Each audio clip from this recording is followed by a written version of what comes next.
ألف مبروك يا أحمد، تخرج يا رب.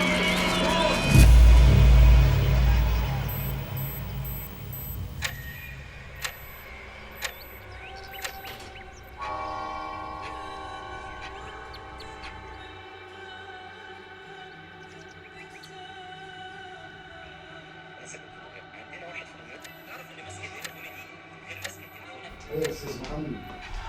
تنسينا من ايه؟ عملت ايه في الموضوع؟ لا اله الا الله.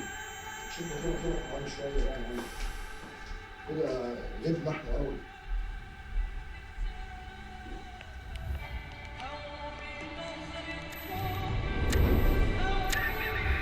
لا حول ولا قوة إلا بالله العلي العظيم. يا أحمد أنت لسه نايم؟ الناس بتشتغل بالنهار وتنام بالليل يا أخي. معقول اللي أنت فيه ده؟ أنت خنقتني. انزل شوف لك شغل.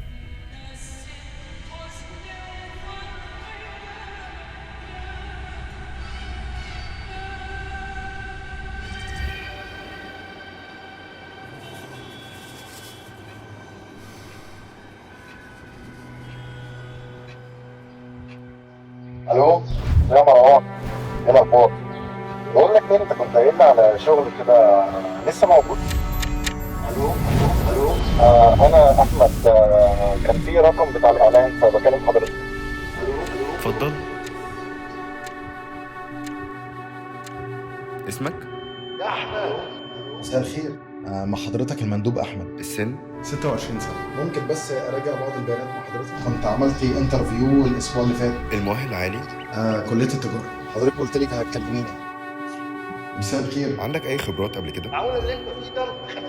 الو لا. انزل شوف لك شغل. تقدر تقولي شايف نفسك فين كمان 5 سنين؟ معرفش. اشكرك جدا، هنبقى نتصل بيك.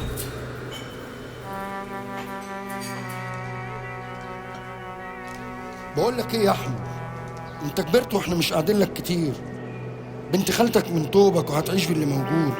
سطروا بعض وهي جوازه واحسن من اللي انت فيه ده. احنا النهارده جايين ناخد بنتنا لابننا، والاقربون اولى بالمعروف. نقرا الفاتحه.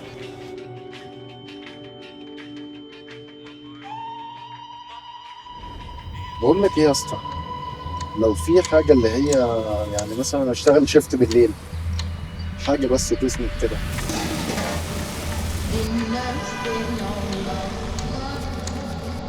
يا فندم والله العظيم الشتيمه مش هتفيد حضرتك بحاجه. انا والله بحاول اساعدك. دليفري؟ تمام بعرف اسوق. مساء الخير يا فندم، ممكن بس اعرف رقم الاوردر بتاع حضرتك؟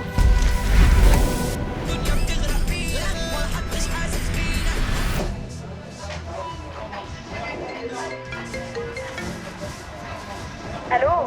الو. ايوه يا احمد، ايوه. عندي ليك خبر